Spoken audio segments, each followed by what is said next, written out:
얘들아 안녕. 오늘은 사회문화 3입니다. 벌써 한 주가 흘렀네요. 그쵸? 여러분들 저번 주에 좀 밀려서 공부한 친구들은 이번 주만큼은 꼬박꼬박 2강씩 여러분들이 화수목금 2강씩 밀리지 않고 좀 꼼꼼하게 잘 해주셨으면 좋겠고 고3 때는 시간 관리가 최고로 중요합니다. 더구나 지금처럼 학교를 가지 않고 있는 상황 속에서는 조금 계획적으로 움직여주는 게 좋아요. 그래서 독서든 문학이든 우리가 과제 부분 매일매일 조금씩 이렇게 투자할 수 있도록 여러분들이 시간 잘 활용하시길 바랄게요. 반드시 강의 듣고 나서 문제 바로 푸시고 풀이까지 꼼꼼하게 하는 거 잊지 마시고 본인이 또 한 문단 한 문단 분석해 보는 것도 중요하니까 그렇게 좀 정리를 잘 해주셨으면 좋겠습니다. 자, 그러면 우리 같이 본문 한번 보기 전에 일단 첫 번째 박스 136페이지에 우리가 내용 정리된 박스 먼저 확인해 볼게요. 제목이 특허권과 영업비밀인 것처럼 여기서는 이제 키워드가 특허권과 영업비밀입니다. 그쵸? 어떤 사람이 뭔가를 발명을 했어요. 그러면 그거를 보장받기 위해서는 나만의 장치, 내가 만들었다라는 어떠한 그러한 증거, 그리고 보호해주는 법이 필요하겠죠. 그쵸? 그래서 특허권이라는 거는 내가 발명한 거에 대해서 특허를 낸다. 즉 이거는 나만의 것이다. 어떤 독점적이고 배타적인 권리를 의미합니다. 그래서 여기서 특허권에 그러한 의미가 나와 있고 대신 특허권은 단점이 있다라고 했어. 획득하는 절차가 너무 복잡하고 비용과 시간이 너무 많이 든대. 그치? 요런 게 이제 특허권의 장점 그리고 단점이라고 볼 수가 있습니다. 영업비밀 같은 경우는 독립된 경제적 가치를 가지는 기술이나 정보로서 한마디로 역시 자기가 가지고 있는 비법이라고 봐주시면 돼요. 그래서 그 비법을 비밀리에 한다 이렇게 봐주시면 돼요. 근데 이 비밀로 보호받기 위해선 역시 3가지 요건이 필요하다라고 이야기를 했습니다. 그래서 영업비밀도 이제 법에 의거해서 보호를 받을 수 있는데 근데 그 보호를 받으려면 방금 전에 얘기한 것처럼 이 3가지 요건이 필요하다라고 이야기를 했어요. 하지만 최근 들어서는 이 3가지 요건 중에서 조금 이제 요건이 좀 까다로울 수 있으니까 이 셋 중에서 비밀 관리성 요거에 대한 그 요건은 조금 완화된 편이다라는 게 이제 마지막에 나오는 부분입니다. 그거는 중소기업을 보호하려는 취지를 담고 있다. 이렇게 볼 수 있겠어요. 그래서 특허권이 뭔지, 영업비밀이 뭔지 요거에 대해서 우리가 한번 보도록 할게요. 자, 1문단의 내용을 보면은 넓은 의미에서 특허권이란 발명에 대해 부여하는 권리다. 뭐 다 알고 있는 내용이죠. 해당 정보의 소유자 이외에는 해당 정보를 사용할 수 없도록 하는 독점적 배타적인 권리를 갖는다. 독점이라는 거는 나만이 갖고 있는 거죠. 즉 공유가 안 됩니다. 그쵸? 배타. 다른 사람을 쳐내는 거야. 그치? 나만이 갖고 있는 권리. 그쵸? 그래서 여기선 특허권의 개념에 대한 얘기를 해주고 있고요. 그리고 특허권이라는 건 해당 정보를 특허로 출원한 후에 특허청의 심사를 통하여 획득할 수 있다. 출원이라는 거는 이제 우리 사용설명서의 각주에도 나타나 있는 얘기입니다. 그쵸? 뭔가 상표권을 획득하기를 원하는 자가 특허청에 일정 서식과 요건을 갖추어 심사를 전제로 권리 설정 여부를 판단하여 줄 것을 요청하는 거. 그게 출원인 건데 이러한 출원을 하면 특허청이 심사를 통해서 이제 허락을 해주는 거예요. 그러면은 우리는 그걸 획득할 수 있게 되는 거죠. 그러면 이 부분은 뭐니? 특허권을 획득하는 방법이 되겠습니다. 그죠? 특허권을 획득하고 나면 특허법에 의해서 해당 정보의 소유자만이 해당 정보를 사용할 수 있도록 출원할 날로부터 아까 출원이라는 단어 나왔었죠? 이 날로부터 20년 동안의 독점적 배타적인 권리를 부여받게 된다라고 얘기를 했습니다. 그러면 이게 하나의 뭐야? 특허권 보호 기간이라고 볼 수가 있어요. 그럼 거꾸로 20년 이후면은 어떻게 된다는 거야? 이제 보호받지 못하게 될 수 있겠죠. 그쵸? 그러니까 소멸할 수 있어요. 그러니까 딱 보호받는 기간이 20년 정도라고 봐주시면 돼요. 언제로부터? 출원한 날로부터입니다. 이거 잊지 마세요. 출원한 날로부터. 그쵸? 그래서 그러나 특허 출원 후에 18개월이 경과하면 해당 정보가 일반에 공개가 됩니다. 그러니까 여러분들 공개되는 것과 이 권리를 부여받는 보호받는 기간은 좀 다른 얘기인 거예요. 그러니까 권리는 20년 동안 보장은 받지만 해당 정보가 일반 사람들에게 공개가 그 전에는 될 수가 있어요. 언제? 출원한 이후 18개월이 경과하면 말이죠. 그쵸? 요것도 여러분들이 기한을 좀 알고 계셔야 되겠네요.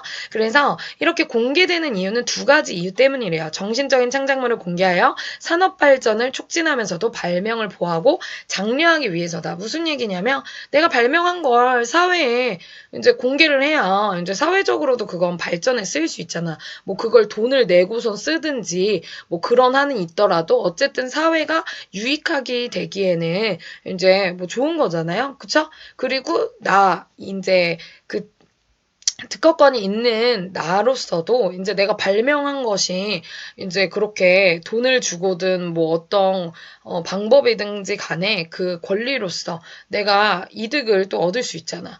그러면 또 다른 발명을 또 만들어낼 수 있고 하나의 발명을 보호하고 장려하는 차원이 될 수도 있다라는 겁니다. 그래서 특허 출원 이후 정보가 공개되는 이유 두 가지 얘기했습니다. 여기까지 1문단 특허권의 개념에 대한 얘기였어요.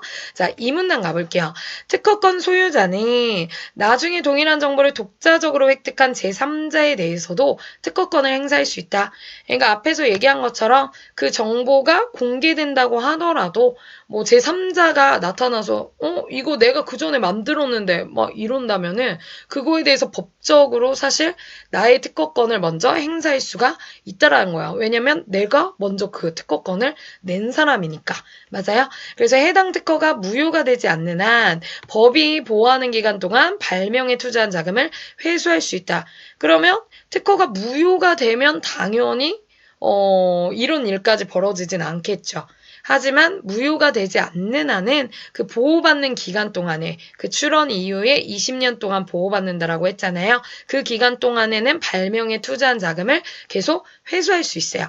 물론 보호받지 않는 기간 이후에는 사실 보호받는 기간 이후에는 투자한 자금을 회수할 수는 없을 수도 있겠죠. 그쵸? 거꾸로도 생각해 봐야 돼. 만약에 제3자가 해당 특허를 무효라고 주장을 하려면 이를 주장하는 제3자가 무효임을 입증해야 한다라는 장점도 있다. 이 장점은 바로 특허권 소유자에게 있어서의 장점이라는 겁니다. 그쵸? 왜냐면 제3자가 아니 저 사람이 특허 낸 거는 무효다라고 이제 주장을 하면은 그렇게 주장한 사람이 입증을 하게 되는 거예요. 그러면 특허권 소유자는 그냥 가만히 있으면 돼. 그치? 그러니까 그런 점에서 이제 특허권 소유자는 장점이 있을 수 있다라는 거죠. 요런 점들이. 하지만 특허권은 특허법에 따라 선행기술 조사 같은 특허청의 실체 검사, 심사를 거쳐야 하는 등 획득 절차가 너무 번거롭대요. 그러니까 앞에서 이제 출원을 하고 나서 이제 그 특허청에 어떤 허락을 받아야 된다라고 했잖아요. 그 심사를 거쳐야 된다고 했잖아요. 그러니까 그 절차가 되게 복잡하고 그리고 실제로 비용도 많이 든대. 그러니까 지금 이런 점들은 특허권을 따내기 위한 좀 단점이라고 볼 수가 있겠죠. 또 일정 기간이 경과하면 경쟁사에도 해당 정보가 공개된다라는 문제점이 있다. 그래서 특허권을 먼저 획득한 사람을 보호한다라는 점에선 장점이긴 한데 이제 단점도 이만큼 있다라는 겁니다. 그렇기 때문에 해당 정보를 특허권으로 등록하지 않고 영업비밀로 유지하는 경우도 있다. 왜? 특허권에 단점이 있기 때문에 이러한 이유로 영업비밀이라는 걸로 그냥 유지하는 경우도 있을 수 있다라는 겁니다. 그래서 여기까지가 특허권의 장단점. 그럼 3문단에서 무슨 얘기를 해주겠니? 이제 영업비밀에 대한 얘기를 해주겠죠. 특허권의 단점이 있기 때문에 좀 절차도 복잡하고 이제 이런 문제들 때문에 이제 영업비밀이라는 거를 할 수도 있는데 영업비밀이란 그럼 뭐냐?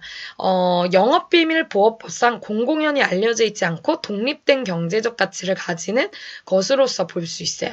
그쵸? 그래서 합리적인 노력에 의해 비밀로 유지된 생산 방법, 판매 방법, 영업 활동에 유용한 기술, 경영상의 정보, 그리고 기업이 경쟁에서 우위를 확보하기 위해 스스로 개발하고 비밀로 보유한 제조 공정이나 방법, 뿐만이 아니라 마케팅 전략, 고객 리스트, 기업의 기본 계획 등 이런 내용들을 다 포괄한대요. 그쵸? 그래서 영업비밀의 보호는 해당 정보를 산업 스파이나 부당 스카우트 등을 통해 부정하게 취득하거나 부정하게 취득한 영업비밀을 사용 또는 공개하는 행위들을 법적으로 규제하는 방식으로 이루어질 수 있다라고 얘기를 했어요. 그러니까 영업비밀도 이제 보호를 받을 수는 있어요. 법적으로요. 그쵸? 왜?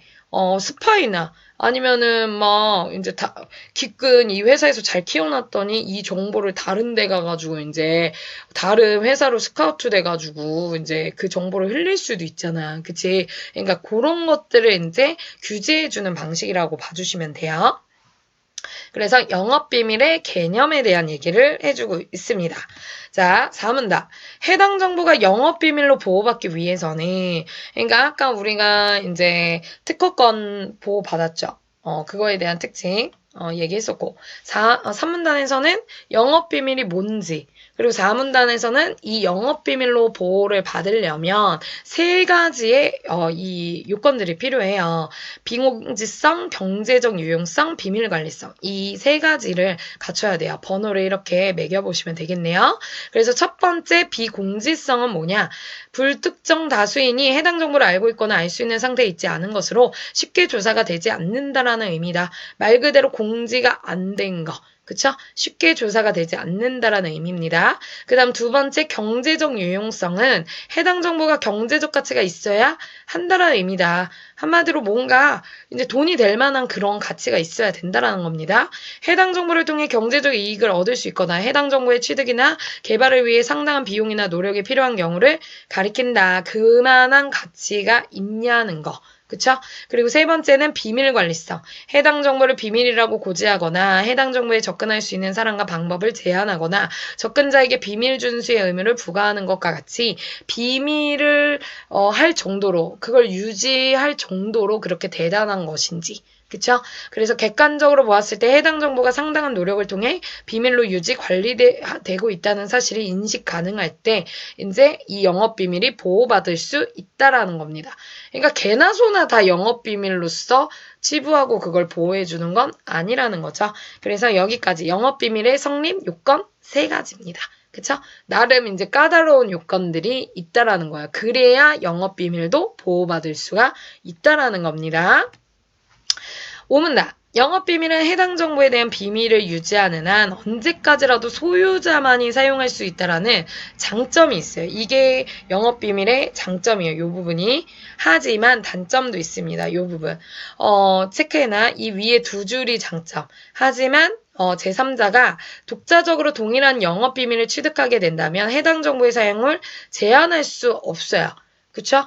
다시 독자적으로 동일한 영업비밀을 취득하게 된다면 누가 제3자가 그럼 해당 정보의 사용을 제한할 수 없습니다. 이는 제3자가 시중에 판매되고 있는 제품을 분석하여 영업비밀을 취득하게 된 경우에도 마찬가지야. 그러니까 어떻게 보면 이제 특허거랑 이제 좀 차이가 될 수 있죠. 이게 독자적으로 동일한 영업비밀을 취득하게 된다면, 그러니까 제3자가 진짜 뭐 이 사람 거를 스파이짓 해가지고 이렇게 알게 된 게 아니라 이제 정말 자기가 막 열심히 연구를 해가지고 이제 이 사람도 비슷한 시기에 만약에 이러한 영업비밀을 취득할 수도 있잖아요. 그러면 그거를 제한할 길이 없는 거야. 그치? 아니면 뭐 다른 경로로 어떻게 알게 됐는지. 그치? 또 영업비밀은 영업비밀의 성립 요건 중 하나인 비밀관리성을 유지하는 것이 쉽지 않다. 근로자의 입장에서도 근로자가 개발한 정보를 소속기업이 영업비밀로 취급하는 경우에는 보상을 누리지 못하고 오히려 비밀 유지 의무만을 부담하게 되어서 근로자의 이익이 저해되는 문제점이 있을 수도 있어요.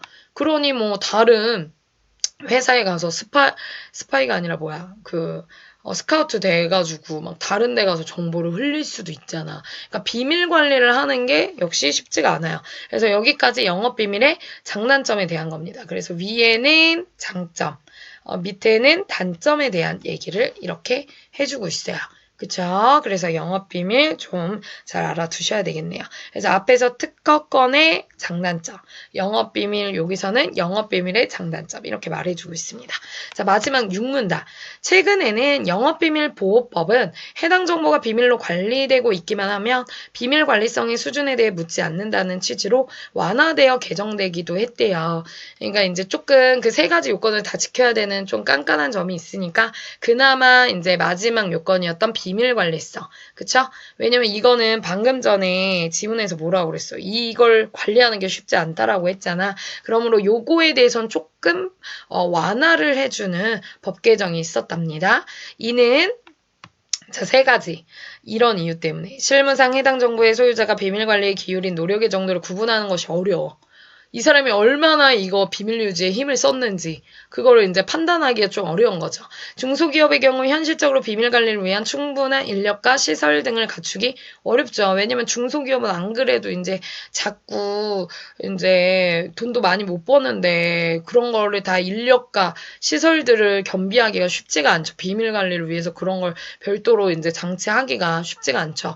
그리고 비밀 관리는 영업 비밀, 소유자의 경제력에 영향을 받을 수밖에 없습니다. 으로 같은 얘기예요. 그 정도를 획일적으로 적용할 경우 중소기업의 영업비밀은 보호받지 못하게 될 우려가 있어 중소기업의 경쟁력을 약화시키는 결과를 낳을 수 있다. 또한 영업비밀의 인정 요건을 엄격하게 정할수록 영업비밀로 보호받지 못하는 정보들을 증가시키거나 영업비밀을 부당하게 취득한 경우가 있다 하더라도 처벌하기 어렵게 하는 것과 같은 부작용을 낳을 수 있다. 한마디로 영업비밀보호법 개정 이유입니다. 그쵸? 즉 중소기업들에게 이제 되게 영업비밀보호법에서 이 비밀관리성을 준수해야 된다는 게 중소기업자들에게는 조금 이제 불리한 상황일 수 있기 때문에 왜 여건이 이제 마련하기가 쉽지 않다라는 거죠. 비용도 많이 들고 그쵸? 그래서 그런 이유들 때문에 이제 이 세 번째 요건인 비밀관리성 요거를 이제 법적으로 조금 완화시켰다라는 얘기를 하고 있습니다. 그쵸? 그래서 마지막 이 6문단은 영업비밀보호법 개정 동향 그 방향성에 대해서 얘기해주고 있어요. 그래서 여기까지 주제는 특허권과 영업비밀의 차이입니다. 그래서 정리를 해보면 전체 내용 정리 이렇게 볼 수 있을 것 같아요. 그래서 특허권이 뭔지, 영업비밀이 뭔지, 장단점, 지금 앞에서 선생님이 제시한 거 다 정리를 했습니다. 그래서 특허권은 그 기한도 잘 알고 계셔야 될 것 같아요. 그리고 영업비밀은 성립요건 3가지 좀 까다로운 요건들이 있다라는 거, 그쵸? 그리고 장단점 서로 알아야 되겠죠. 영업비밀은 비밀 유지는 그냥 비밀 유지를 하는 한 언제까지나 소유자만이 사용할 수 있어요. 기한 상관없이. 근데 특허권 같은 경우는 이제 아까 뭐라고 그랬어요? 출원 후 18개월 경과시 일반에 공개. 그리고 출원한 날로부터 20년 동안 독점 배타적 권리 부여. 그러니까 얘는 20년 동안만 독점, 배타적 권리가 부여가 되는 거야. 근데 영업비밀 같은 경우는 그냥 비밀만 잘 유지되면 20년이든 30년이든 계속 자기가 이제 소유할 수 있죠. 그쵸? 근데 조금 위험할 순 있지, 영업비밀이. 그쵸? 그래서 장단점, 단점은 특허권은 절차도 복잡하고 비용도 많이 듭니다. 그리고 일정 기간 경쟁사에도 해당 정보가 공개된다라는 단점이라면 단점이라고 볼 수가 있겠고 영업비밀 같은 경우도 제3자가 독자적으로 동일한 영업비밀 취득 시 사용 제한 불가. 그쵸?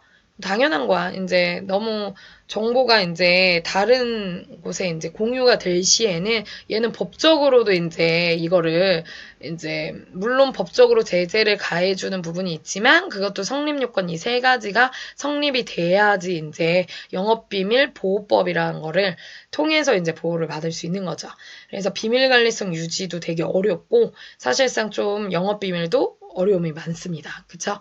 그래서 최근에는 그나마 비밀 관리성에 대한 이러한 거에 대한 법은 좀 완화가 되었다라는 얘기가 있었어요. 그래서 특허권과 영업비밀의 공통점과 차이점 이거는 사용설명서에도 나와 있는 내용입니다. 그래서 공통점은 둘 다 법적으로 보호를 하는 권리기는 해요. 근데 차이점은 얘는 이제 기한이 있다라는 거고 얘는 기한 없이 만약에 비밀이 유지되는 한 언제까지나 소유자만이 사용 가능하다라는 거. 방금 앞에서 얘기한 거를 조금 따로 빼보았습니다. 네, 이렇게 해서 특허권과 영업 비밀에 대한 얘기를 해보았어요. 우리가 사회를 배우면서 참 좋은 건, 사회문화를 배우면서 좋은 건 나중에 여러분들이 발명을 하셔서 이렇게 특허권, 영업 비밀이라는 거, 이런 것들을 이제 특허를 받으려고 할 때, 이제 주장하려고 할 때 많은 도움이 되셨으면 좋겠네요. 그쵸? 네. 일단 우리, 요거, 사회문화 3강 마치고요. 4강으로 넘어가도록 하겠습니다.